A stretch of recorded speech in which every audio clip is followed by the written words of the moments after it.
안녕하세요 청취자 여러분, 반갑습니다. 이상희의 칼럼 읽어주는 남자입니다. 저는 복지국가 소사이어티 공동대표 제주대 의대 이상희 교수입니다. 오늘 나와주신 분들 소개합니다. 버터 어서 오세요. 네, 반갑습니다. 버터 바른 목소리 서정우입니다. 이번에는 마차 소개합니다. 안녕하세요, 여러분의 마차입니다. 네, 오늘은요 국민연금 이슈 좀 다뤄보겠는데요. 이 제도를 자세하게 이해하는 것도 중요하지만 말입니다, 중요한 의사결정이 어떻게 이루어지는지, 사실 이 부분이 훨씬 더 중요합니다. 왜냐하면요, 지금 국민연금에 대한 우리 국민들의 불신이 너무나 크기 때문이죠. 이런 논의를 위해서요, 제가 이번에 칼럼 하나 썼습니다. 제 기명 칼럼인데요, 국제신문의 이상희 칼럼입니다. 제목은요, 국민연금 개혁, 공론조사가 필요하다입니다. 버터와 마차가요, 듣기 좋은 목소리로 한 문단씩 번갈아 가면서 낭독을 해드릴 겁니다. 그리고 제가 부연 설명을 하는 방식으로 오늘 방송 진행합니다. 먼저 버터 부탁해요. 네, 국제신문 8월 24일자 이상희 칼럼입니다. 제목은 국민연금 개혁 공론조사가 필요하다인데요. 제가 읽어드리겠습니다. 국민연금에 대한 국민의 불신이 크다. 1차적 책임은 역대 정부와 정치권에 있다. 애초의 제도 설계에 문제가 있다면 근원적 해법을 찾아야 하고, 제도는 올바르게 출발했지만 세월의 흐름에 따라 상황과 조건이 바뀌었다면 그에 맞게 적절한 개혁을 추진하면 된다. 그런데 정치권은 언제나 논란과 불신이 증폭된 후에야 주로 땜질식 처방을 해왔다. 이유는 간단하다. 국민연금 개혁은 정치적 인화성이 크기 때문이다. 실제로 2000년대 전후부터 최근까지 국민연금 개혁을 시도했던 유럽의 많은 나라들에서 공적 연금 개혁은 정치적으로 표를 잃는 행위였다. 그럼에도 스웨덴 같은 정치 선진국에선 이 일을 성공적으로 해냈다. 그런데 우리나라는 국민연금에 대한 국민적 불신만 더 키워왔다. 이제 국민의 심사숙고된 이성적 판단에 의사결정을 맡겨볼 필요가 커졌다. 공론조사가 그것인데 지금이 적기이다. 안녕하세요, 별PD입니다. 여러분, 하트 잊지 않으셨죠? 네, 지금 바로 꾹 눌러주세요. 감사합니다. 네, 저가 쓴 칼럼을 버터가 잘 읽어주셨습니다. 국민연금에 대한 국민의 불신이 크다. 여기에 마차 동의합니까? 네, 동의합니다. 마차의 불신도 있습니까?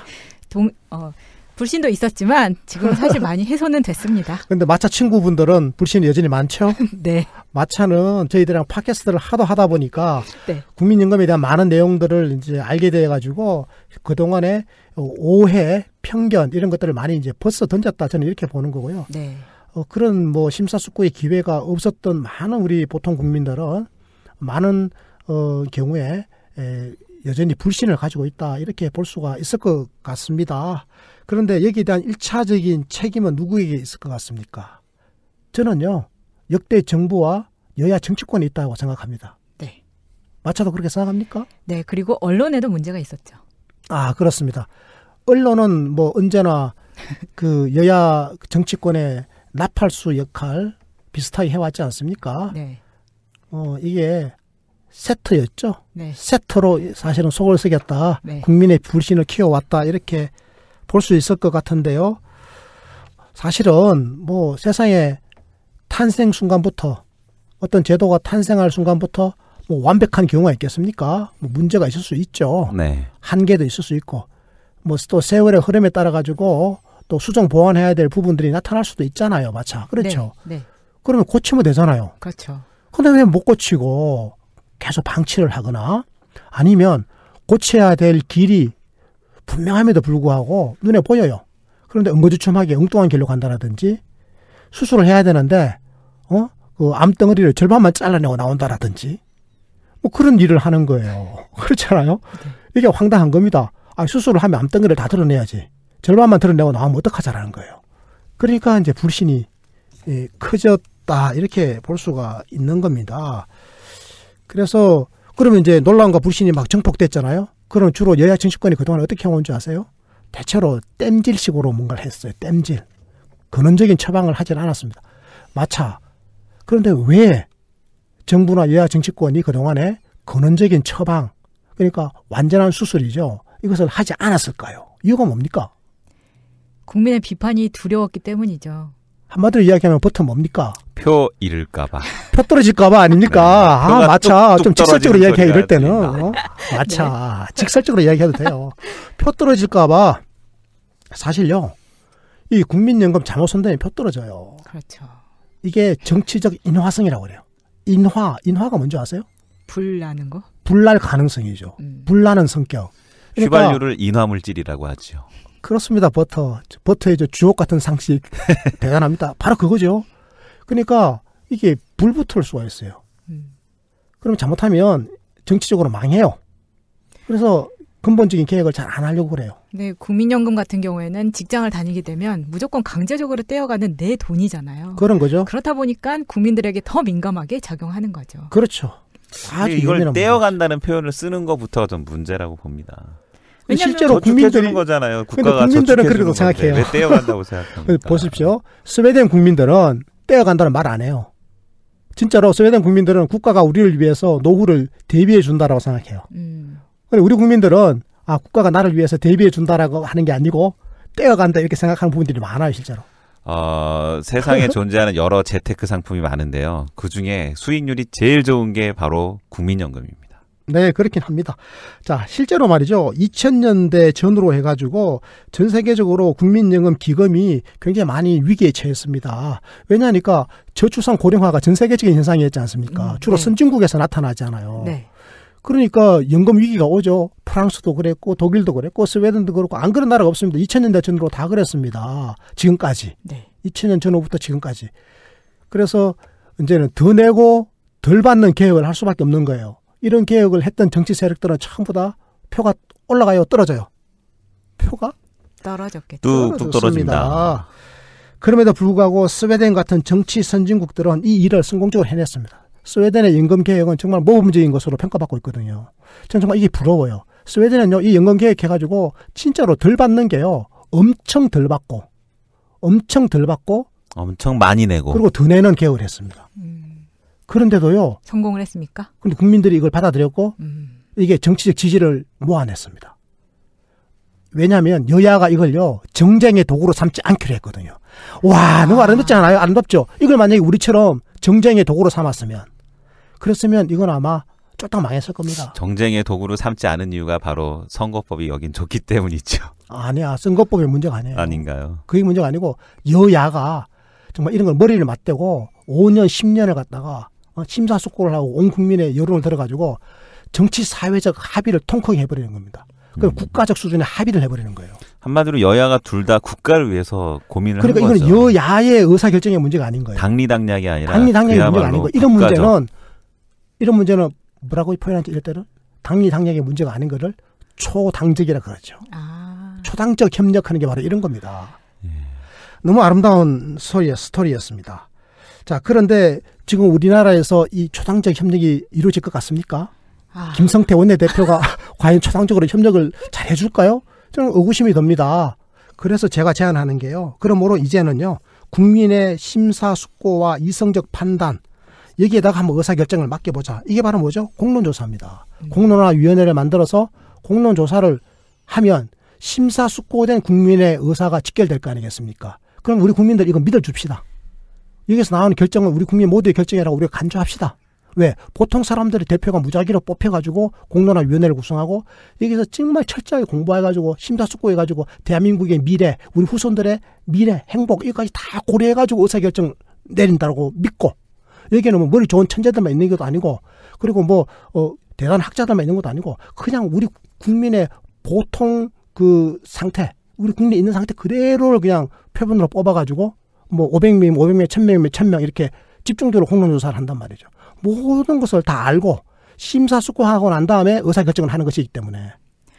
그러니까 교수님이 이 칼럼을 쓰신 이유는 사실 우리나라에는 스웨덴 같은 초당적인 결과를 내기가 어렵기 때문에. 그렇습니다. 차선적으로. 그렇습니다. 우리 정치가 네. 지금은 안 돼요. 언젠가는 될 겁니다. 우리가 그 지난주에 연동형 비례대표제라고 하는 선거제도 개혁을 다뤘지 않습니까? 네. 연동형 비례대표제가 되면 다당제가 만들어지게 되고 그 당은요 다양한 국민의 의사와 요구가 그대로 비례적으로 수렴된 거죠. 네. 진짜로 대의제 민주주의가 됐기 때문에 네. 그때가 되면은 스웨덴처럼 여러 정당들이 모여가지고 국민의 각자의 의사를 다 녹여내는 하나의 종합적인 하나의 용광로 같은 그 새로운 대안을 만들어낼 겁니다. 그런데 우리는 지금 그렇지가 않아요. 우리는 지금 대다수의 국민의 의사는 무시되거나 부분적으로만 대의되고 있고 또 일부 재벌 대기업 같이 힘 있는 사람들의 의사는 과잉 대표되고 있기 때문에 여기서 나오는 의사결정을 국민들이 믿지를 않고 네. 또 여기서는 제대로 된 의사결정을 하지를 않을 가능성이 크다라고 하는 거죠. 국민의 불신이 큰 겁니다. 여기서 어떤 의사결정을 했다 하더라도 국민이 따라줘야 안 따라줘? 안 따라주죠. 그런데 여기서 만약에 보험료를 많이 높이고 덜 받는 쪽으로 결론을 내린다면 국민은 저항하죠. 그렇게 되면 야당은 여기 대해 가지고 딴 소리를 해야 정치적 이득을 얻을 거 아니겠습니까? 그렇죠. 그럼 딴지를 걸고 이 모든 것은 전부 다 정부 여당의 잘못이다라고 정치적으로 손가락질을 해버릴 겁니다. 그렇게 되면 이제 표가 되니까요. 이렇게 해가지고 정쟁의 도구로 전락해버릴까 봐. 그래서 저는요 공론 조사를 통해서 심사숙고된 국민의 의사를 모아서 국민이 결정하게 하고 그런데 국민이 여론조사를 하게 되면 감정적으로 적자적으로 대응하기 때문에 네. 이런 대답은 진정성이 있는 게 아니라고 저희들은 보는 겁니다. 그래서 정말로 한두 달 깊이 공부해가지고 궁금한 거 다 알고 난 다음에 그러고 난 다음에 진실되게 자기가 의사결정을 하는 겁니다. 이것은 나의 문제뿐만 아니라 우리 후손의 문제고 대한민국의 지속 가능성의 문제고 우리 노후의 행복의 문제이기 때문에 심사숙고할 거 아니겠습니까? 네. 그리고 온갖 전문가들이 와서 다 찬반 입장을 들려줄 거거든요. 그리고 그걸 듣고 난 다음에 의사결정을 하자. 그렇게 되면 믿을 수 있는 겁니다. 이걸 그러면 이제는 여야 정치권에서는 그대로 법으로 만들어라 이거죠. 이게 바로 제가 이 칼럼을 쓰게 된 동기라고 말씀을 드릴 수 있겠습니다. 감동적이네요. 그렇습니까? 네. 자, 그 감동 이어가겠습니다. 그러면요, 마차께서 네. 다음 문단을 읽어주십시오. 지난 8월 10일부터 언론을 통해 제4차 국민연금 재정계산위원회가 작성한 정책 자문안의 세부 내용이 하나둘 보도되기 시작했다. 정부 여당에 대한 정치적 반대자들과 일부 언론들은 부정적 선동과 자극적인 보도를 했고 SNS와 각종 인터넷 매체 등을 통해 부정확한 내용들이 빠르게 퍼져나갔다. 이런 정황들이 국민연금에 대한 국민적 불신을 키우는 데 일조했다. 하지만 이건 본질이 아니다. 국민의 마음속에 국민연금에 대한 불신이 이미 오랜 시간에 걸쳐 깊이 각인돼 있다는 사실이야말로 진짜 본질이다. 재정계산위원회의 정책 자문안이 언론에 보도된 지 불과 사흘 만에 청와대 국민청원이 1,000건을 넘었다. 12일 보건복지부가 부랴부랴 장관 이름으로 입장문을 낸 이유이다.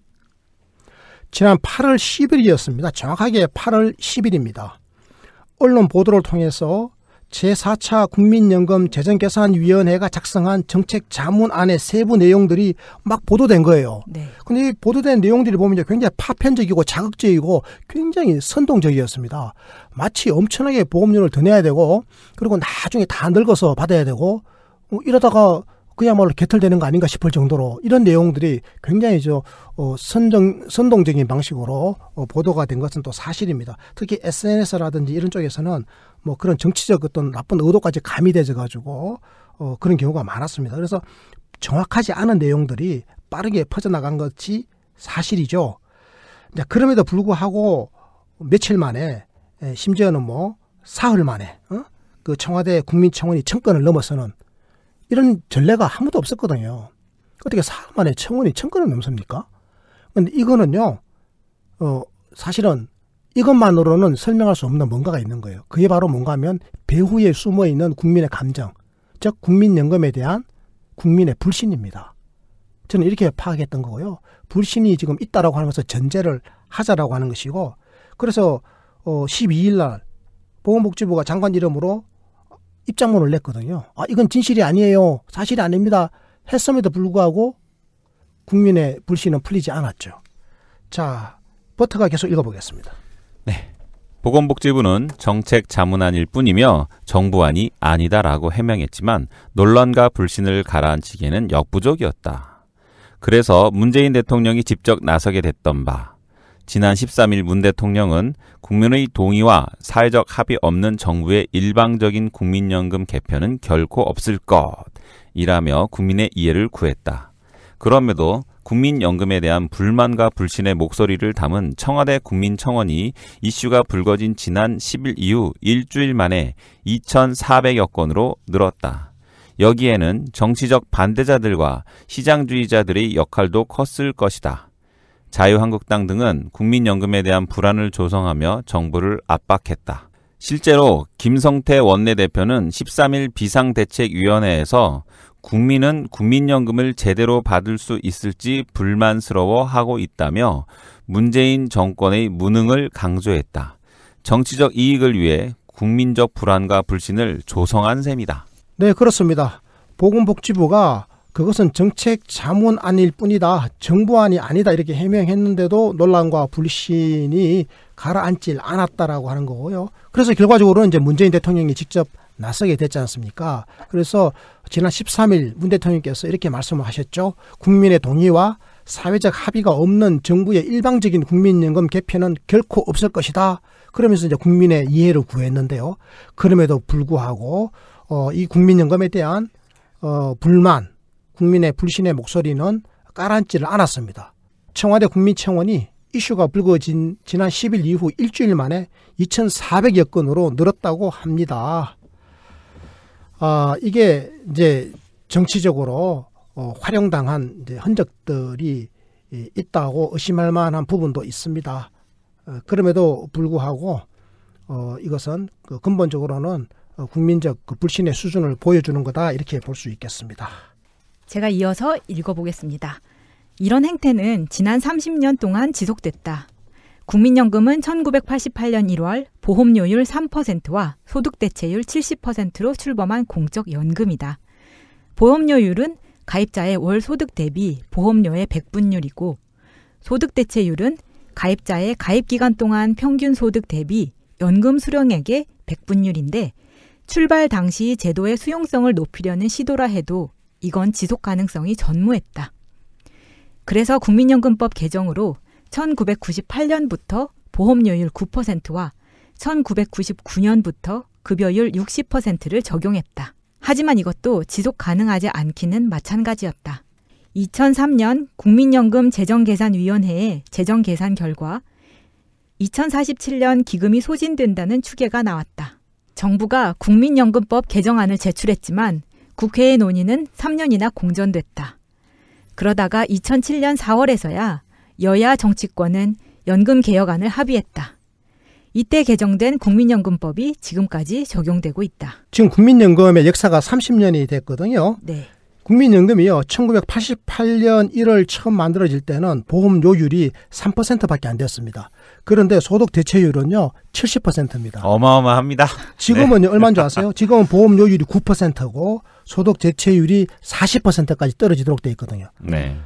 3이 9로 높아졌으니까 부담은 3배가 늘어났죠. 그리고 소득 대체율은 70%인 것이 40%로 떨어졌으니까 거의 반토막이 났죠. 네. 그러니까 지금이 정상인 거예요. 이 당시가 사실은 이게 정상이 아닌 겁니다. 제도를 처음 도입하니까 좀 후하게 해줘야지 하고 이렇게 해준 거는 이해가 가는데 그럼 그 이후에 신속하게 고쳐야 될 거 아닙니까? 고칠 때 제대로 고치고 제때 논의를 해야 되는데 그걸 잘 못했습니다. 실제로 보험료율이 9%로 정해진 것은 1998년이지 않습니까? 네. 지금 20년 지났는데요. 지금도 보험료율이 그대로 9%입니다. 이것은 전 세계에서 가장 낮은 보험료율인데요. 이런 것은 사실은 바람직한 개혁이 그동안에 이루어지지 못했음을 알려준 하나의 증거다 이렇게 볼 수 있겠습니다. 2007년 4월에 국민연금 개혁안이 합의가 됐는데요. 이 개혁안이 지금까지 그대로 적용되고 있습니다. 이제부터 이 내용을 좀 다뤄보겠습니다. 버터 부탁해요. 네. 이게 바로 노무현 정부의 2007년 연금 개혁이다. 이 개혁의 주요 내용을 살펴보면 보험료율은 9%로 유지하며 소득 대체율은 2008년부터 50%로 인하하고 이후 20년 동안 매년 0.5%씩 낮춰 2028년 까지는 40%까지 인하하며 수급 개시 연령도 2008년부터 매 5년마다 1세씩 높여 당시의 60세를 2033년엔 65세로 상향토록 했다. 더 내고 덜 받는 2007년 연금개혁으로 국민연금 기금은 2047년에서 2060년으로 소진 시기를 연장했다. 그럼에도 보험료율은 20년째 9%로 묶여 있고 지난 10년 동안 국민연금은 불만과 불신의 요소를 제대로 제거하지 못했다. 주로 세 가지가 문제인데 용돈연금, 기금소진, 사각지대가 그것이다. 그런데 이번 제4차 재정계산에서 저출산 등의 영향으로 기금의 소진 시기가 3년 앞당겨지면서 국민연금 이슈가 다시 쟁점으로 떠오른 것이다. 노무현 정부의 2007년 연금개혁, 사실 이건 굉장히 잘된 개혁입니다. 이게요, 국민들이 그 당시에 참 받아들이기가 힘들었을 겁니다. 그럼에도 불구하고 받아들여 주셨던 거죠. 이때 노무현 대통령하고 유시민 장관이 엄청 욕을 많이 먹었죠. 욕 먹으면서도 이걸 했고 또 국민들이 이걸 궁극적으로 받아들여 주신 건데요. 한마디로 이야기하면 더 내고 덜 받는 연금개혁이었습니다. 이걸 해낸 겁니다. 노무현 정부에서 2007년 연금개혁인데요. 이 개혁의 주요 내용은 이렇습니다. 보험료율은 9% 그대로 유지해요. 이게 1998년에 정해진 9%를 그대로 유지합니다. 그러면서 소득 대체율을 인하합니다. 소득 대체율이 이 시점에서 60%였지 않습니까? 이거를 당장 한 해 만에 50%로 10%포인트를 뚝 떨어뜨려 버립니다. 그러니까 2008년에 50%가 돼버린 거죠. 그리고 2009년부터 시작해가지고 매년 1년마다 그러니까 0.5%포인트씩 소득 대체율을 낮춰 나가는 겁니다. 그러면요, 2028년, 20년 뒤면 10%포인트가 떨어지는 거 아니겠습니까? 그러니까 2028년이면 40%까지 소득 대체율이 인하되는 거죠. 그래서 현재 우리나라는요, 소득 대체율이 40% 이렇게 되는 겁니다. 2028년이면 이 개혁이 마무리되는 시점이죠. 그런데 연금 개시 연령도 달라지게 됩니다. 원래 연금 개시 연령은 60세거든요. 60세부터 받았는데 이걸 65세부터 받도록 바꾸었습니다. 65세부터 받도록 바꾸었죠. 5년을 미뤄버린 겁니다. 그러니까요, 5년마다 한 살씩 뒤로 미룬 겁니다.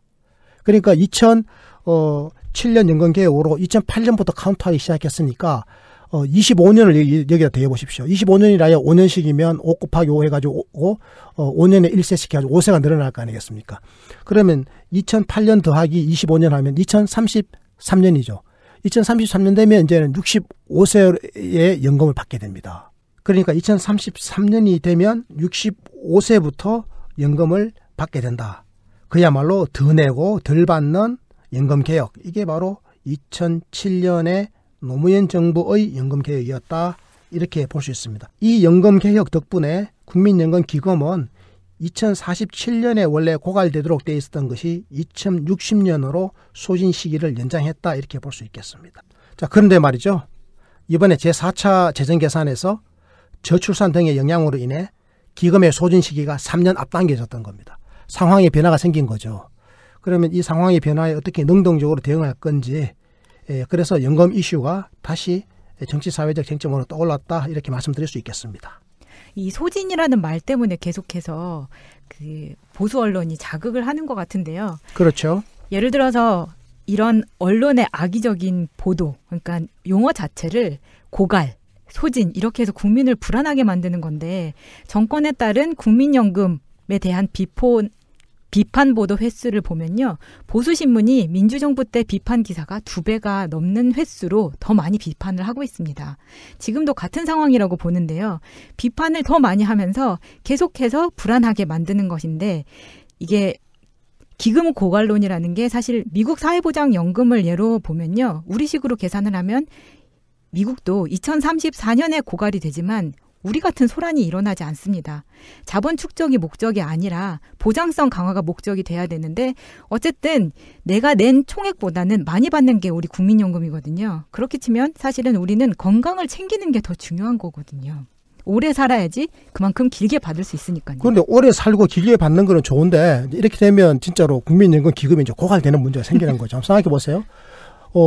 많이 내면 또 괜찮은데 네. 보험료는 9%밖에 안 내면서 오래 살고 길게 많이 받겠다고 그러면 그럼 누가 이걸 부담을 해야 되나 이런 문제가 생기는 거죠. 근데 지금 노무현 정부 때 연금 개혁이 제가 봤을 땐 합리적이라고 생각이 드는 게 급작스럽게 변동을 한 게 아니라 정말 0.5%씩 낮춘다거나 이런 것들이 국민에 대한 배려가 보이거든요. 그 배려가 보이죠. 네. 근데 이 소진시기라는 거를 계산을 한다는 게 사실 네. 여기에는 다른 변수들이 얼만큼 들어갔느냐도 중요하다고 보는데 예를 들어서 출산율이나 경쟁의 성장률, 임금 상승률 혹은 금리 이런 것들이 고려해서 들어가야 되는데 이게 적용되지 않았다는 허점도 있다고 하더라고요. 이게 다 고려됐어요. 아, 그래요? 계산할 때는 다 고려되는데 네. 그 고려 요소들이 네. 지금 상황이 더 나빠지고 있는 겁니다. 그러니까 과거 때보다 경제 성장률은 더 낮아지고 있고 예상 수치보다 더 나쁘니까 이게 안 맞을 수 있다는 거죠. 그러니까 기금의 고갈 시기가 더 앞당겨지는 거죠.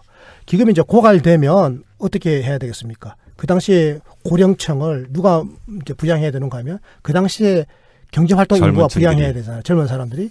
근데 그 당시에 젊은 사람들이 문제는 숫자가 얼마 없다라는 거예요. 저출산 때문에 적게 태어나서. 네. 근데 과거 세대 그러니까 우리 마차나 우리 버터 같은 경우에는 많이 태어났거든요. 버터는 태어날 때 혼자 태어난 게 아니고 100만 대군과 함께 태어났고요.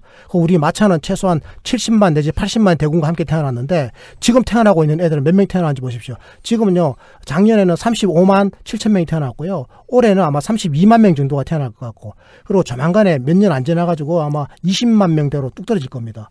그러면 이게 적게 태어나는 사람들이 많이 태어나는 사람들을 어떻게 부양하겠어요? 불가능하죠. 네. 그러니까 2060년이 되면 결과적으로 보험료가 29%가 돼야 그때 젊은 사람들이 나이 드신 분들을 부양할 수가 있는 겁니다. 그러면 연금 받을 사람들에게 연금을 주기 위해서 그러니까 어르신들에게 연금을 드리려면 경제활동 인구가 가입해가지고 연금을 내야 될 거 아닙니까? 이 사람들은 그럼 얼마를 내야 현상 유지가 되는가 하면 자기 소득의 29%를 보험료를 내야 돼요. 거의 3분의 1이네요. 그렇죠. 지금 얼마 내고 있죠? 9%만 내고 있잖아요. 네. 이게 말이 안 되는 거란 이야기예요. 그러니까. 그러니까 우리 마차의 욕망대로 길게 오래 살면서 길게 연금을 많이 받고 싶으면 네. 그만큼 지금 연금을 많이 내놔야죠. 이거 많이 안 내놓으면 결과적으로 후배 세대들에게 우리 후손들에게 모든 걸 다 덤튀기 씌우겠다라고 하는 건데 그거는 나는 잘 먹고 잘 살지만 후손 세대들 후배 세대들 보고 고통을 다 감내하라. 그럼 대한민국이 지속 가능하냐? 없어지죠. 이런 문제가 생기죠. 네. 그러니까 마차 정신 차려야 됩니다. 우리가 지금. 우리만 살면 되는 게 아니기 때문에 그렇죠. 네. 자, 마차 계속 읽어봅니다. 네, 정신 차리고 계속 읽어보겠습니다. 먼저 용돈연금 이슈는 소득 대체율이 낮다는 것인데 40년 가입의 40%다. 그런데 노동시장의 불안정 등으로 가입 기간이 짧아 실질 소득 대체율은 24%에 그친다. 그래서 명목소득 대체율을 높이는 게 능사가 아니다. 크레딧 활용 등으로 가입 기간을 늘리려는 정부의 노력이 중요하고 더 중요한 것은 사각지대의 해소다. 또 기초연금을 더 인상하면 공적연금의 실질 소득 대체율을 40% 이상으로 끌어올릴 수 있다. 여기에 더해 퇴직연금을 강화하고 의료, 요양 등 사회 서비스를 확충하면 안정된 노후는 얼마든지 가능하다. 마지막으로 기금 소진에 대해서는 기존의 명목소득 대체율 40%는 변경하지 않은 채 보험료를 더 내므로써 극복해야 한다. 개혁 없이 이대로 가면 2060년의 보험료율은 현행 9%보다 20%포인트나 더 높은 29%가 된다. 저출산 시대의 연령별 인구 구조가 안정화되는 70년 이후까지 내다보며 재정 안정을 기하는 게 옳다. 이는 대한민국의 지속 가능성을 위해서다. 저는요, 정말로 대한민국의 지속 가능성을 지금 걱정하고 있는 겁니다. 그러려면요, 저는요, 더 내야 된다면 더 내야 된다고 생각해요. 지금 저출산이 너무 심각해가지고 인구 구조가요, 역피라미드처럼 되고 있습니다. 과거 우리 어머니 세대 때는요, 아이를 많이 낳지 않습니까? 거의 한 5까지 낳았죠. 네. 뭐 우리 집만 해도 4명을 낳았는데 우리는 적게 낳은 편이었고요. 우리 동네에 보통 7명 이렇게 있었습니다. 형제들이. 형제 자매 7명. 두 부모가 형제자매 7명 나왔으니 사실 가족 사진 찍으면 할아버지 한 명부터 해가지고 자식들 손주들까지 모이면 둘에서 시작했는데 보통 한 20명 30명 돼 있지 않습니까? 가지를 쳐가지고. 네. 이게 바로 피라미드죠. 네. 그런데 지금 어떻습니까? 역피라미드입니다. 둘이 만나가지고 하나만 낳는 경우면 역피라미드가 되죠. 하나를 낳아도 다행이죠. 그러니까 이렇게 역피라미드가 되면 부양을 할 수가 없는 거예요. 네. 그럼 어떻게 돼야 부양이 가능한 거면 피라미드가 아니라 이게 원통형으로 그러니까 세대별 인구가 원통형으로 비슷한 겁니다. 그러니까 10대나 20대나 30대나 60대나 70대나 인구 숫자가 거의 비슷하면 그러면 이게 그 유지 가능하죠. 지속 가능한 거죠. 그렇게 되려면 앞으로 70년이 더 지나야 됩니다. 아시겠습니까? 제가 계산해 보니까 70년이 지나면 이제는 세대별 인구수가 거의 비슷해져요. 그렇게 되면 이제는 젊은 세대가 어르신들을 부양하기 위해서 너무 많은 출혈을 해야 될 일도 없는 겁니다. 근데 우리 세대까지 우리 위세대 있죠. 마차 위세대 우리 세대는요. 사실은 보험료를 조금만 냈지 않습니까? 과거 얼마 냈습니까? 처음에 3%밖에 안 냈잖아요. 네. 그렇게 내더라도 이게 유지가 되는 게 어르신들이 몇 명 안 되니까. 그렇죠. 압도적으로 새로 태어난 사람이 많았죠. 그러니까 이게 지속 가능성이라고 하는 걸 생각하면 우리의 욕심을 내려놔야 되는데 이 욕심을 내려놓는다라고 하는 것은 더 낼 용기가 있어야 되고 또 필요하다면 좀 더 길게 그러니까 더 내고 덜 받는 이런 용기가 필요한데 이거 쉽지 않은 거거든요. 정치권 이거 하자 그러면 표 떨어지는 소리가 막 들리죠.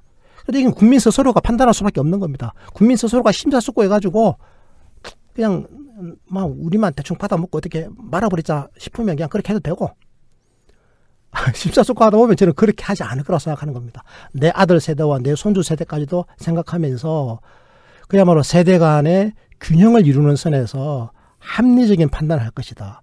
우리 국민들께서. 정보량이 많은 계층 중에 한 계층이 어디가 있냐면 강남 아줌마들이 있거든요. 강남 아줌마들이 이 금융정보에 굉장히 해박합니다. 근데 아이러니하게도 국민연금 가입률이 가장 높은 데가 어디냐면 강남 아줌마들입니다. 수익성이 좋다는 거 분명히 알고 있다는 거죠. 그렇습니다. 자, 버터 마지막 문단 읽어주시겠습니까? 네. 국민연금 폐지를 외치는 즉자적 주장은 옳지 않다. 그런데 이건 지난 30년 동안 정부와 여야 정치권이 초래한 국민연금에 대한 불신과 불만 때문이다. 국민연금 개편은 피할 수 없는 과제다. 정책 초안은 정부가 제출하고 정치적 논의와 합의는 국회가 할 것이지만 그동안 이 과정에서 국민적 불신을 키워온 것이 사실인 만큼 이번에는 공론조사를 통해 국민의 심사숙고한 이성적 판단을 따라보자. 국민연금 제도 개선을 위한 공론화위원회를 구성하면 된다. 캐나다에서 건강보험료에 대한 공론화위원회를 구성해 의료 민영화 위기를 극복한 것처럼 우리도 국민들이 심사숙고의 판단을 하게 되면 이 과정에서 국민연금에 대한 불신과 오해를 해소할 수 있고 공론을 형성해 합리적 제도 개선안을 도출할 수 있을 것이다. 캐나다는요, 무상의료입니다. 아주 좋은 나라죠. 그런데 한 가지 결함이 있어요. 무상의료다 보니까 이게 말이죠. 좀 줄을 좀 써야 돼, 줄을. 웨이팅 리스트가 좀 길어요. 여기에 대응하는 방법은 두 가지가 있습니다. 하나는 웨이팅 리스트가 길면 의료 자원의 양을 늘리면 기다리지 않아도 되죠. 네. 진료소가 한 곳밖에 없었을 때는 길게 기다렸는데 진료소를 두 곳 만들어 놓으면 그러면 길게 기다릴 이유가 없어지잖아요. 네. 자, 이 방법을 선택할 수가 있고 또 한 가지 방법은 어떤 방법이 있는가 하면 의료를 민영화하는 겁니다. 영리병원을 허용해가지고 경제적 여유가 있는 사람이 자기 돈으로 영리병원 가서 치료받아버리게 하도록 하자. 민간 의료보험도 들게 하고. 이 방법이 있겠죠? 네. 이게 바로 시장주의 방식을 일부 도입하는 겁니다. 그러면 마차는 어떤 선택을 하겠습니까? 고민되죠? 네. 그래서 정치적으로 옥신각신했습니다. 아니 어떻게 의료를 민영화하려고 영리화하려고 그러느냐? 그런데 그럼 이렇게 웨이팅 리스트가 긴데 이 불편함을 우리가 감수할 거냐? 근데 웨이팅 리스트가 긴데 이걸 감수하지 않으려면 아까 제가 어떻게 한다고 그랬습니까? 진료소를 늘리면 된다고 그랬죠. 의료 자원을 확충하면 되잖아요. 네. 의료 자원을 확충하려면 돈이 필요하죠. 그 돈은 어디서 나와야 됩니까? 세금에서 나와야 되죠. 국민들이 더 내야 되는 겁니다. 그럼 이제 국민들은 선택해야 돼요. 세금을 더 낼 건지 아니면 민간 의료보험에 가입할 건지. 그런데요, 많은 국민들이 이런 현상에 대해서 불편해합니다. 그리고 불만스러워해요. 그런데 이 해법을요, 누가 내놓더라도 거기에 대해서 불만스러워해요. 의료 민영화로 가자 그러면 민영화했다고 비난할 것이고, 그리고 세금을 더 걷으면요, 세금 더 걷는다고 또 비난할 겁니다. 그래서 이 진실을 정확하게 알게 하고, 그리고 국민 스스로가 의사 판단을 하도록 하자라고 하는 게 캐나다 공론화위원회의 역할이었습니다. 그래서 캐나다 국민들이요, 심사숙고 끝에 내린 결론입니다. 어떻게 결론 내렸냐? 그러면 국민들은 세금을 더 낸다. 이 돈으로 의료 분야에 투입해가지고 공공의료의 수준을 더 높이고 확충한다. 그 대신에 정부는 또 이걸 더 효율적으로 집행하도록 이렇게 노력해야 된다. 이런 식으로 사회적 합의를 이뤄냈던 겁니다. 그래서 의료 민영화의 위기를 막아냈던 거죠. 궁극적으로 캐나다 국민들이 깨닫게 된 거죠. 의료 민영화를 하게 되면 우리가 낸 세금보다 더 많은 돈을 민간보험과 영리병원에 갖다 바쳐야 된다라고 하는 사실을 알게 돼버린 겁니다. 무엇을 통해서? 공론화위원회 활동을 통해서 알게 된 거죠. 이게 바로 거대한 성과고, 이걸 통해서 캐나다 정치는 더 발전했고 국민은 더 단결하는 계기를 마련하는 겁니다. 우리도 할 수 있다, 저는 이렇게 생각합니다. 그래서 공론조사를 통해서 우리 국민의 심사숙고한 이성적 판단을 따라자라고 하는 게 제 생각인 거고요. 국민연금 제도 개선을 위한 공론화위원회를 구성하자, 이게 제 주장입니다. 저도 동의합니다. 진짜입니까? 네. 네, 좋습니다. 존경하는 이칼남 청취자 여러분, 오늘 저희 방송 어떠셨습니까?